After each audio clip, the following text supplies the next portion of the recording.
Tonight on your News at 9, we are headed to the one and only George Washington Carver National Monument for this year's Carver Day celebration. Plus, we are also paying a visit to the Creek Days celebration at the Wildcat Glades Pavilion, where 4-staters were learning about kayaking and paddleboarding safety. Meteorologist Nick Kelly has the weather. Sports director Jacob Leonard is on sports. I'm Mike Mahoney, and this is your KOAM News at 9 on Fox 14. The 4 states' most watched news starts now. Well, thanks so much for tuning in this evening. The Missouri State Highway Patrol says a 14-year-old boy from Knoll drowned in Elk River Friday night. According to the Highway Patrol, the incident occurred just before 8:30 p.m. Officials say the 14-year-old was playing in shallow water but went out too far and drowned. He was taken to Freeman West in Joplin, where he was pronounced dead just before 11 p.m. The Montgomery County Sheriff's Office says a man drowned Friday evening at Elk City State Park. Officials say they received a call around 5 p.m. Friday evening of a possible drowning. When deputies arrived, they learned a 47-year-old man began yelling for help in the swimming area before he went under and did not resurface. Authorities began a search and rescue and found the man's body. He was pronounced dead at the scene. As of now, the victim's name has not been released. Joplin city officials have released an update on their network security incident from July 7th. In Saturday's update, city officials say that they confirmed the third-party service that the city uses to process utility payments and store residents' payment information was not affected by the incident. The city adds that it does not store residents' payment information in its network. Today was Carver Day over at the one and only George Washington Carver National Monument in Diamond, Missouri. KOAM's Bronte Sorotsky checked out this year's celebration. For 78 years, the town of Diamond has been honoring a Southwest Missouri man whose legacy reaches across the nation. While he may best be known for his 300 uses for the peanut, George Washington Carver did so much more than that. Earlier on Saturday, the George Washington Carver National Monument in Diamond hosted Carver Day to honor the scientist's life. He's best known for promoting crop rotation. See, in the South, the soil on the farms were becoming very exhausted through the overplanting of cotton. So he was a big proponent of alternate crops. Carver Day is the monument's annual celebration of George Washington Carver's life and all he's done for society. I think the importance of remembering Carver is remembering his struggles, remembering his dedication. I mean, this man was deeply dedicated to alleviating poverty and feeding human beings. The event to remember Carver included guided tours of the Carver Trail, a ranger giving a presentation on who the scientist was, and Lem Shepard performing songs dating back to Carver's lifetime. He is just an outstanding interpreter of African American roots music. For Shepard, it's all about looking at Carver's life through music. Way down in Egypt land, tell Pharaoh. I wanted to kind of bookmark his lifetime with what was around when he was born, and towards the end of his life, what were people listening to, and to kind of get an idea of the range of his life in music. He says he wants to show people that there's more to the inventor. I always want to show the other side, you know, just the guy that maybe went home after work and maybe went to a show. Which is why songs he played at the event were ones Carver himself would have listened to. In Diamond, Bronte Sorotsky, KOAM News. Plenty of 4-staters could be found down at the Wildcat Glades Pavilion enjoying Creek Days today, and that means there was no shortage of kayaks and paddleboards on the water. Creek Days is a great way to learn more about kayaking and paddleboarding, and it's also a great way to get a crash course in water safety, which is what a lot of local kids were doing down at Shoal Creek this morning. You know, in Missouri, we've got so many waterways and access points that you can take advantage of, and it's, you know, beautiful creeks out here. So teaching these kids the safety of being on the creek is our #1 priority, and then getting them out there and letting them enjoy it and getting hooked, and they'll get their kids involved, and it just grows from there. The Joplin Kayak and Canoe Group helped make Creek Days a reality, and if you'd like to learn more about local kayaking and paddleboarding, give their Facebook page a look. We've got a link to that in this article on KOAMNewsNow.com. This weekend was also marked the 13th annual Cruisapalooza in Webb City. The two-day event kicked off Friday and ran through sundown this evening. A number of different vendors were on hand with food, snacks, drinks, and little trinkets for folks to take home. On top of that, there was giant kites flying. They were high in the air, a car show, several bounce houses, and even a petting zoo for the four-state animal lovers.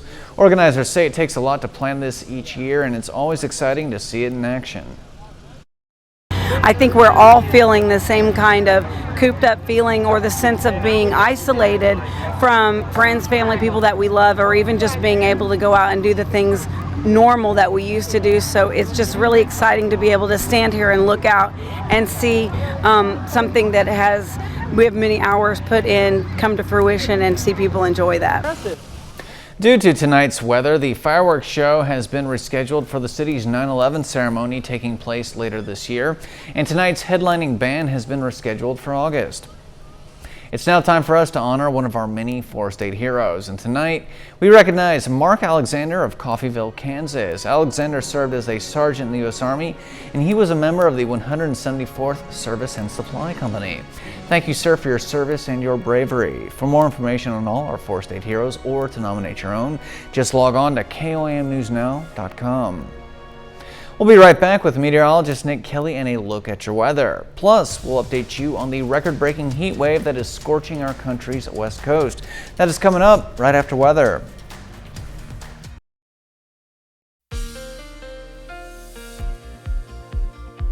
We had to deal with some thunderstorm chances for today, but if we looked outside from Indigo Sky Casino and Resort outside of Seneca, Missouri throughout the course of the day, you didn't notice much in the way of action, that is. So it was a nice shot to start the day out, at least from Indigo Sky Casino Resort outside of Seneca, Missouri. But we saw quite a bit of ominous cloud cover during the afternoon. That was from thunderstorms that we were keeping an eye on. Not just a complex of storms that fired up around Wichita, dove into northeast Oklahoma, but other storms that managed to materialize and skirt around the Joplin area and parts of southwestern Missouri along Interstate 44. But the storms we had to start the late afternoon out, they were quite potent as they fired up around Wichita, and then all those took a dive toward the south and east. In fact, even though we didn't see too much, thankfully, in the way of severe thunderstorm warnings, the warnings we did see proved to be quite potent what these thunderstorms were capable of. In fact, some wind damage with the storms that fired up near Wichita. They snapped some power poles actually near Leon, Kansas, right along a US 400. And then we had some golf ball size hail reported just outside of our viewing area, right where you run right up into Greenwood and Elk County. And then the winds, they became the more dominant threat as those thunderstorms took a dive into northeast Oklahoma. 60 to 65 mile per hour wind gusts around Sedan and Bartlesville,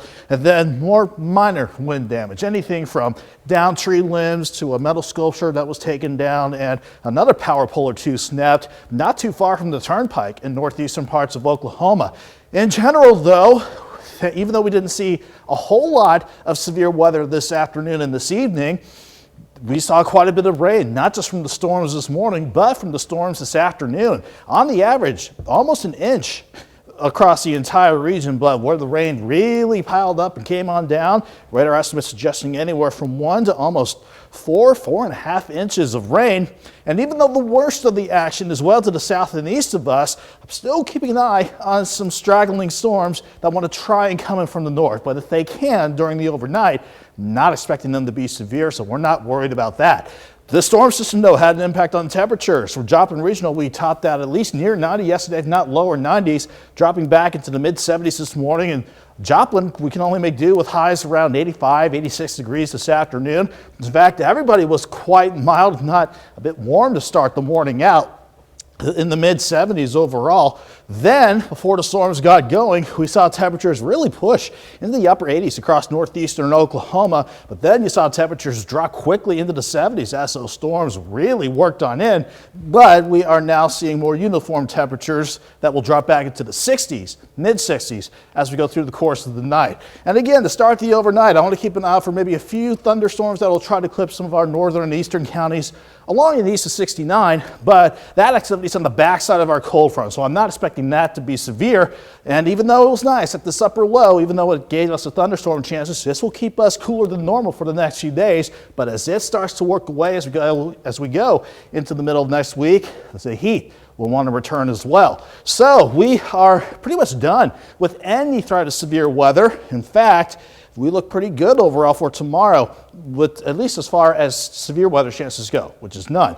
But the backside of the storm system, it's still around, so we'll stay mostly cloudy for tomorrow and some scattered storms. It's not going to be a washout all day long, but moisture on the backside means we got to keep an eye on at least some thunderstorm chances, but these will not be severe. 65 in the morning, 73 by noon. Afternoon highs topping out around 78 degrees. The 7-day forecast has us back near 81 with maybe a random storm on Monday, but back into the upper 80s Tuesday, near 90 on Wednesday. And even though we stay kind of hot going toward the end of the week, Mike, we'll have to watch for another system that could bring in some more storm chances, especially by Thursday and Friday.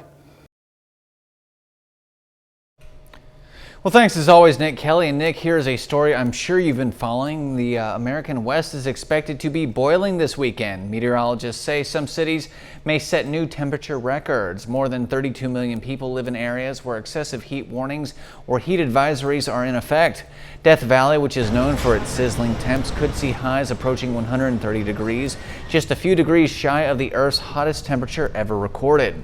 Las Vegas's all-time high is 117 degrees and Sacramento's is 115 degrees. Forecasters say both those records may fall over the next few days. They also say last month was the hottest June in 127 years of record keeping.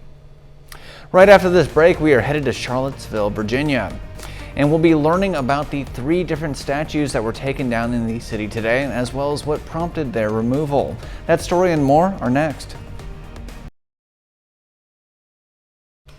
More victims have been found in the rubble of the Surfside, Florida condo collapse. The death toll is now at 86, with more than 40 people still unaccounted for. Fox News' Charles Watson is in Surfside with the latest. Miami-Dade officials say the recovery mission at the site of the condo building collapse is moving along with great urgency. Overnight, more bodies were pulled from under the heavy concrete and metal remains of Champlain Tower South. The death toll now at 86. 43 people are still potentially unaccounted for as first responders desperately try to provide closure to the families. Our teams are continuously working tirelessly to make progress on the site of the collapse. One shared purpose: to bring closure to the families who are waiting for news of their loved ones. Officials say they are beginning to distribute millions of dollars in donations to help the victims, many of whom are very appreciative. But as one young man who lived in the condo building with his family tells me, it's difficult mentally to recover. Very traumatic, I would say. Like every single time my brother said he closes his eyes, he sees, like, you know, the visuals of the collapse, right? He sees the smoke, the not being able to breathe. Like, he's there. And a bit of good news out of this tragedy. This cat you see on your screen is named Banks. He lived on the 9th floor of Champlain Tower South and had been missing for days. Well, on Friday, a volunteer recognized him wandering around the collapse site and took him to a nearby shelter. Banks was positively identified and later reunited with his family. And if there was ever any doubt, Banks the cat may be the perfect example of how miracles can happen. In Surfside, Florida, Charles Watson, Fox News. Multiple statues deemed offensive came down in Charlottesville, Virginia today. Crews spent the day removing the statues of Meriwether Lewis, William Clark, and Sacagawea from its pedestal. Earlier today, the city's council voted unanimously during a special meeting to remove this statue, in addition to the Robert E. Lee and Thomas Stonewall Jackson statues. This statue in particular has been criticized for depicting Sacagawea in a seemingly inferior position compared to Lewis and Clark as she kneels below them. Other statues were focal points for a white nationalist rally in 2017 that turned violent and drew national attention. When we return, the CDC has some new guidance when it comes to masks in the classroom. The CDC relaxing its guidance for schools in a push to get kids back in the classroom this fall. I'm Christina Coleman. More on that coming up. Welcome back to your News at 9. Federal health officials say it's important to get kids back in the classroom this fall. That's part of what's motivating new guidelines that are easing face mask requirements in school. But some cities and states say they are not ready to ditch the masks just yet. Fox News' Christina Coleman has that story from Los Angeles.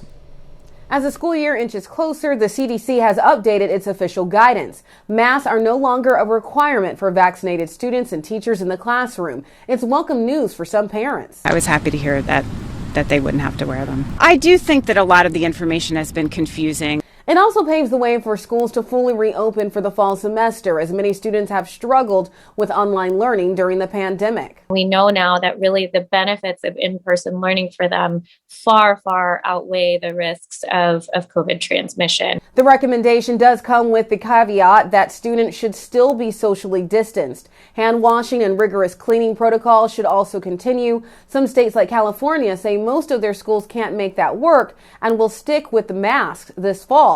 The New York City School District, the largest in the country, says they are now reviewing the guidelines with health experts. Though cases are rising with the new Delta variant, historically, COVID infection and hospitalization rates among children have been very low. It's not likely that little children below the age of 12 are going to get very sick.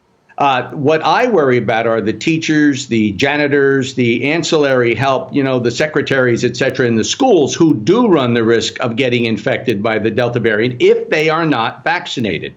Everyone should be vaccinated. The CDC has advised against schools requiring teachers and students to get vaccinated. Right now, children as young as 12 are eligible for the shot. In Los Angeles, Christina Coleman, Fox News.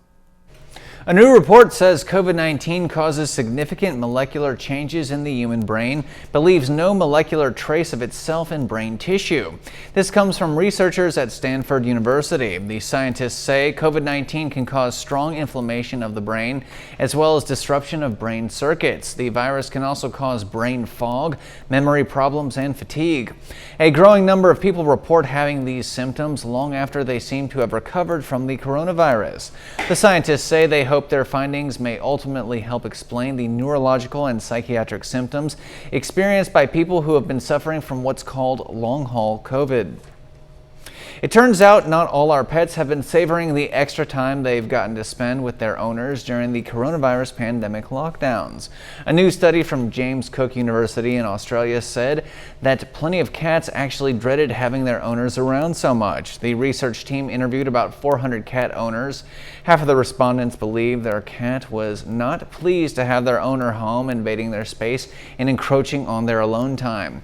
Respondents said their cat's behavior made it clear they were not enjoying all their newfound togetherness. Animal experts say some pets just can't handle a change in their routines.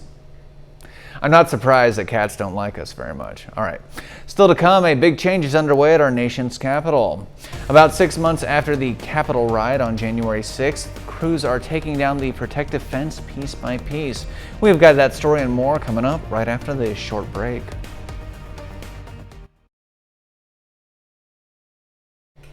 Welcome back. About 6 months after the Capitol riot on January 6th, crews are taking down the protective fence piece by piece.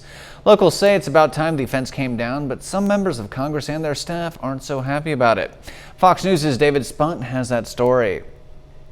Crews began removing the protective fence around the United States Capitol around 8:30 this morning. This comes more than 6 months after rioters stormed the U.S. Capitol. Officials believed this was the appropriate time to take down that fence. Crews on trucks began taking down that fence surrounding the Capitol building piece by piece. Following January 6th, not only the building itself, but the outer perimeter of the Capitol was essentially a fortress.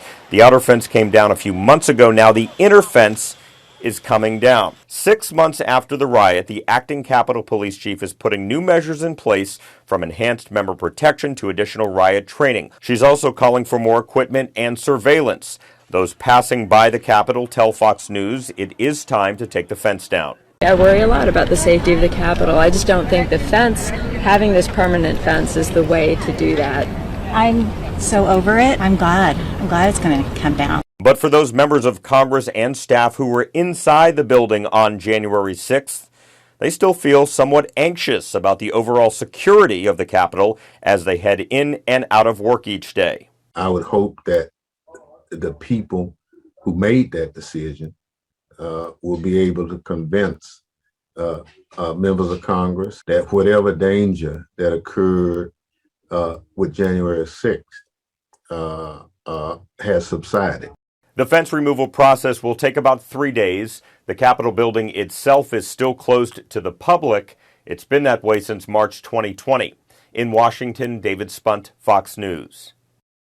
Pope Francis spent today celebrating Holy Mass in a private chapel and dining with his aides. The 84-year-old pontiff was up and walking as he recovers from intestinal surgery at a hospital in Rome. Pope Francis was admitted to the hospital last Sunday after he suffered a severe narrowing of his large intestine.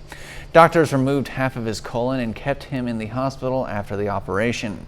In a statement released today, a Vatican spokesman said the Pope's latest blood tests were, quote, satisfactory. Pope Francis is expected to deliver his weekly prayer Sunday afternoon.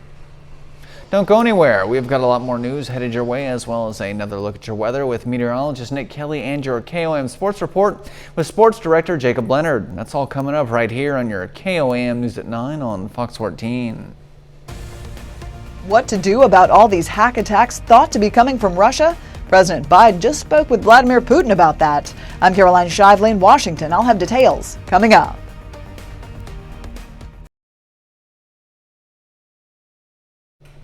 There have been a slew of ransomware attacks this year, and they have caused headaches from everyone from farmers to anyone who drives a car.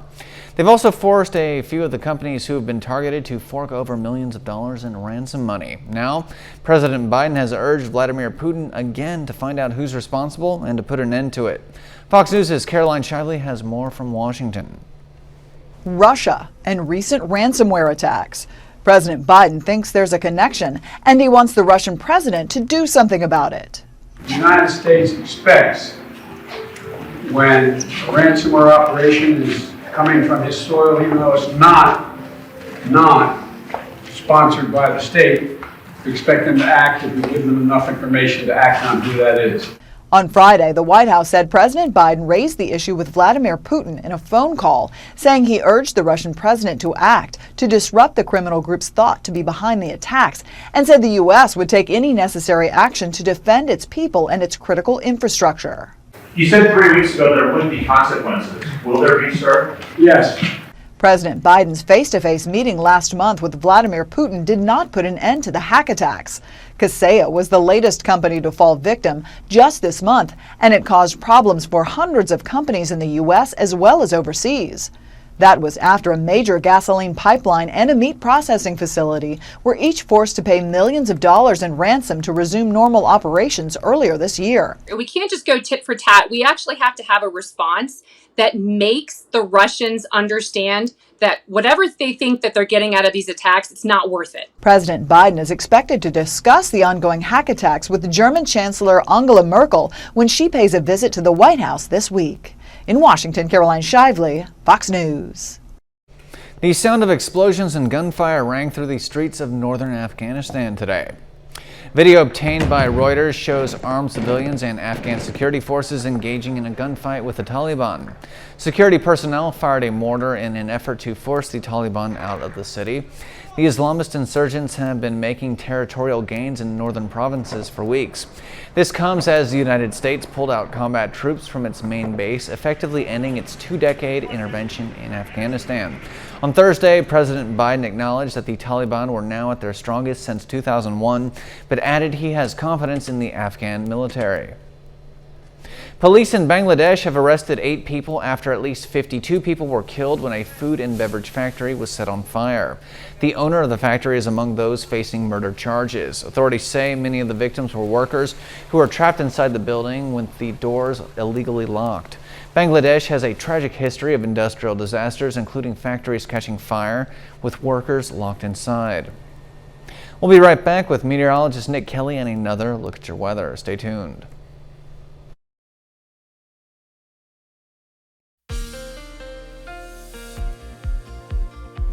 We had to deal with some thunderstorm chances for today, but if we looked outside from Indigo Sky Casino and Resort outside of Seneca, Missouri throughout the course of the day, You didn't notice much in the way of action, that is. So it was a nice shot to start the day out, at least from Indigo Sky Casino Resort outside of Seneca, Missouri.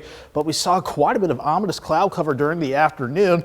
That was from thunderstorms that we were keeping an eye on. Not just a complex of storms that fired up around Wichita, dove into northeast Oklahoma, but other storms that managed to materialize and skirt around the Joplin area and parts of southwestern Missouri along Interstate 44. But the storms we had to start the late afternoon out, they were quite potent as they fired up around Wichita, and then all those took a dive toward the south and east. In fact, even though we didn't see too much, thankfully, in the way of severe thunderstorm warnings, the warnings we did see proved to be quite potent what these thunderstorms were capable of. In fact, some wind damage with the storms that fired up near Wichita. They snapped some power poles actually near Leon, Kansas, right along a US 400. And then we had some golf ball size hail reported just outside of our viewing area, right where you run right up into Greenwood and Elk County. And then the winds, they became the more dominant threat as those thunderstorms took a dive into northeast Oklahoma. 60 to 65 mile per hour wind gusts around Sedan and Bartlesville, and then more minor wind damage. Anything from down tree limbs to a metal sculpture that was taken down, and another power pole or two snapped not too far from the turnpike in northeastern parts of Oklahoma. In general, though, even though we didn't see a whole lot of severe weather this afternoon and this evening, we saw quite a bit of rain, not just from the storms this morning, but from the storms this afternoon. On the average, almost an inch across the entire region, but where the rain really piled up and came on down, radar estimates suggesting anywhere from 1 to almost 4.5 inches of rain. And even though the worst of the action is well to the south and east of us, I'm still keeping an eye on some straggling storms that want to try and come in from the north. But if they can during the overnight, not expecting them to be severe, so we're not worried about that. The storm system, though, had an impact on temperatures. For Joplin Regional, we topped out at least near 90 yesterday, if not lower 90s, dropping back into the mid-70s this morning. And Joplin, we can only make do with highs around 85, 86 degrees this afternoon. In fact, everybody was quite mild, if not a bit warm to start the morning out, in the mid-70s overall. Then, before the storms got going, we saw temperatures really push into the upper 80s across northeastern Oklahoma. But then you saw temperatures drop quickly into the 70s as those storms really worked on in. But we are now seeing more uniform temperatures that will drop back into the 60s, mid-60s, as we go through the course of the night. And again, to start the overnight, I want to keep an eye out for maybe a few thunderstorms that will try to clip some of our northern and eastern counties along in the east of 69, but that activity is on the backside of our cold front, so I'm not expecting that to be severe. And even though it was nice at this upper low, even though it gave us a thunderstorm chances, this will keep us cooler than normal for the next few days. But as it starts to work away as we go into the middle of next week, the heat will want to return as well. So we are pretty much done with any threat of severe weather. In fact, we look pretty good overall for tomorrow, with at least as far as severe weather chances go, which is none. But the backside of the storm system, it's still around, so we'll stay mostly cloudy for tomorrow and some scattered storms. It's not going to be a washout all day long, but moisture on the backside means we got to keep an eye on at least some thunderstorm chances, but these will not be severe. 65 in the morning, 73 by noon. Afternoon highs topping out around 78 degrees. The 7-day forecast has us back near 81 with maybe a random storm on Monday, but back into the upper 80s Tuesday, near 90 on Wednesday. And even though we say kind of hot going toward the end of the week, Mike, we'll have to watch for another system that could bring in some more storm chances, especially by Thursday and Friday.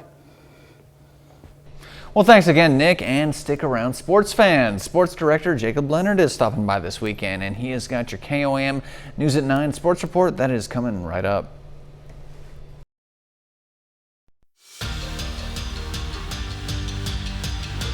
Well, the Joplin Outlaws dropped their first game of the second half of the season last night, falling to Nevada 11-8.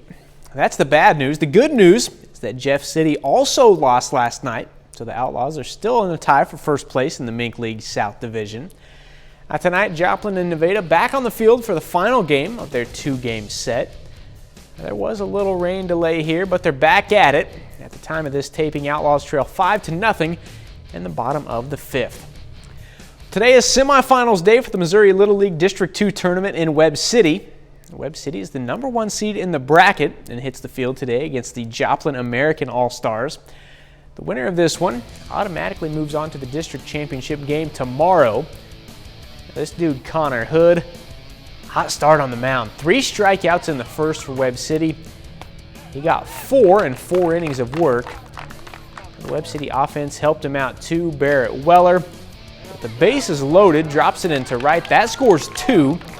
At that point, home team leads 6-0. But they would get some more just a few moments later. Talon Haslip hammers it all the way to the fence in center. Gage Halburn trots home. Haslip in there for a double. And Joplin was able to avoid the shutout here. Ball gets to the backstop. Jensen Stout comes in from third to get him on the board. But then in the 6th, Hunter Randalls comes in and slams the door on the mound with a pair of strikeouts. Webb City moves on to the district championship 10-1.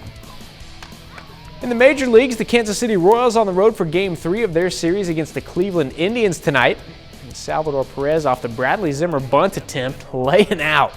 That's why he's an all-star, man. Big-time effort there. Then Perez in the 4th at the plate. 2-run jack for Kansas City. Gives the Royals a 2-0 lead. That lead, though, disappears. Already down 3-2 here. Cesar Hernandez gets a 3-run homer for Cleveland. Puts the Indians up 6-2.